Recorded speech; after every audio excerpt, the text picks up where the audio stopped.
অর্থনৈতিক অস্থিরতা আর চরম ডলার সংকটের সময় এক আশা জাগানিয়া খবর এসেছে যুক্তরাষ্ট্র থেকে। অন্তর্বর্তী সরকারের প্রধান উপদেষ্টা নোবেলজয়ী ডক্টর মোহাম্মদ ইউনূসের প্রথম যুক্তরাষ্ট্র সফরেই অন্তত $7 বিলিয়ন অর্থ জোগাড়ে প্রাথমিক সাফল্য পাওয়া গেছে। বিশ্বব্যাংক, IMF ও যুক্তরাষ্ট্র থেকে এই বড় অঙ্কের ডলার পাওয়ারও আশ্বাস এসেছে। ফলে শীঘ্রই বাংলাদেশ ব্যাংকের রিজার্ভে বিপুল অঙ্কের বৈদেশিক মুদ্রা যোগ হওয়ার সম্ভাবনা তৈরি হয়েছে। এর বাইরেও চীনের প্রস্তাবে বড় বিনিয়োগের সোলার প্ল্যান্ট স্থাপন, নেপালের পক্ষ থেকে জলবিদ্যুৎ, জ্বালানি আমদানি সহ বিভিন্ন খাতে সহায়তার আশ্বাস এসেছে বিশ্ব নেতাদের কাছ থেকে। অর্থনীতিবিদরা এটাকে ডক্টর মোহাম্মদ ইউনূসের নেতৃত্বের প্রাথমিক সাফল্য হিসেবে দেখছেন। তবে এর জন্য ঋণের সকল শর্ত মেনে নানা খাতের সংস্কারগুলো ঠিক যথাযথভাবে বাস্তবায়ন করার উপর জোর দেওয়ার কথা বলেছেন। জানা যায়, অন্তর্বর্তী সরকারের প্রধান উপদেষ্টা এখন যুক্তরাষ্ট্রে ভীষণ ব্যস্ত সময় পার করছেন।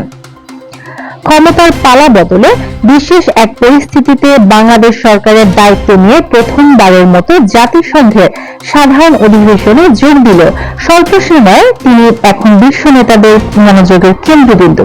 আগে থেকে খ্যাতি ও সমীহ পাওয়া ডক্টর ইউনূস এবার যুক্তরাষ্ট্র সফরে গেছেন এক নতুন পরিচয়। এবার তিনি বাংলাদেশকে নেতৃত্ব দিচ্ছেন। এর মধ্যে তিনি মার্কিন প্রেসিডেন্ট জো বাইডেন, কানাডার প্রধানমন্ত্রী জাস্টিন ট্রুডো, বিশ্বব্যাংক প্রেসিডেন্ট অজয় বাঙ্গা, আন্তর্জাতিক মুদ্রা তহবিলের IMF এর প্রধান ক্রিস্টালিনা জর্জিয়েভা, চীনের পররাষ্ট্রমন্ত্রী ওয়াও উইং সহ বিশ্বের অনেক রাষ্ট্রনায়ক ও সরকার প্রধানদের সঙ্গে বৈঠক করেছেন।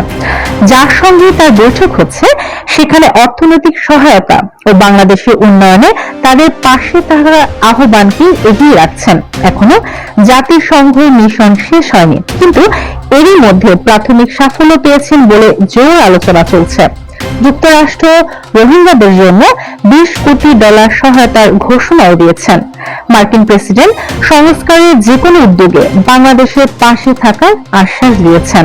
সাবেক তত্ত্বাবধায়ক সরকারের অর্থ উপদেষ্টা ডক্টর এবি মির্জা আজিজুল ইসলাম এটিকে ডক্টর মোহাম্মদ ইউনূসের প্রাথমিক সাফল্য হিসেবে দেখছেন। তিনি কালের কণ্ঠকে বলেন, এটা নিঃসন্দেহে একটি প্রাথমিক সাফল্য, কারণ এখনো আমাদের কাঙ্ক্ষিত রিজার্ভ বাড়ছে না, কাজেই রিজার্ভ বাড়াতে হবে। তা না হলে মুদ্রা অবমূল্যায়িত হবে, এতে জিনিসপত্রের দাম বেড়ে যাবে, মূল্যস্ফীতি বাড়বে, আমদানি কমে যাবে, ফলে শিল্পের কাঁচামাল ও যন্ত্রপাতি আমদানি বাধাগ্রস্ত হবে। এর প্রভাব পড়বে উৎপাদনে। এমন পরিস্থিতিতে বড় অঙ্কের ডলার যদি আমরা আনতে পারি, তা অবশ্যই অর্থনীতির জন্য ইতিবাচক হবে। বিশ্লেষকরা মনে করে, সরকার প্রধান হিসেবে ডক্টর ইউনূসের জাতিসংঘে উপস্থিতির পর যুক্তরাষ্ট্র সহ পশ্চিমা দেশগুলোর বিশিষ্টজনরা উচ্ছ্বসিত এক প্রতিক্রিয়া দেখিয়েছেন। এটা বাংলাদেশের জন্য ইতিবাচক। এর ফলে বাংলাদেশকে নিয়ে তারা নতুন ভাবে চিন্তা করবেন। তারা ডক্টর মোহাম্মদ ইউনূসের খ্যাতি ও ইতিবাচক ইমেজকে মূল্যায়ন করেই সাড়া দিয়েছেন। এভাবে যদি উন্নত দেশগুলোর সঙ্গে তিনি যোগাযোগ বাড়ান, তবে এ থেকে দেশ লাভবান হবে বলে বিশ্লেষকদের ধারণা। জানা যায়, ডক্টর ইউনূস বৈঠক করেছেন বিশ্ব ব্যাংকের প্রেসিডেন্ট অজয় বাঙ্গার সঙ্গে। বৈঠকে বিশ্বব্যাংক বাংলাদেশকে সংস্কারের খরচের জন্য $3.5 বিলিয়ন ঋণ সহায়তা দিতে সম্মত হয়েছে। এর মধ্যে $2 মিলিয়ন দেবে একেবারে নতুন ঋণ হিসেবে, আর বাকি $1.5 বিলিয়ন দেবে আগের প্রকল্পগুলো চালিয়ে নেওয়ার অংশ হিসেবে।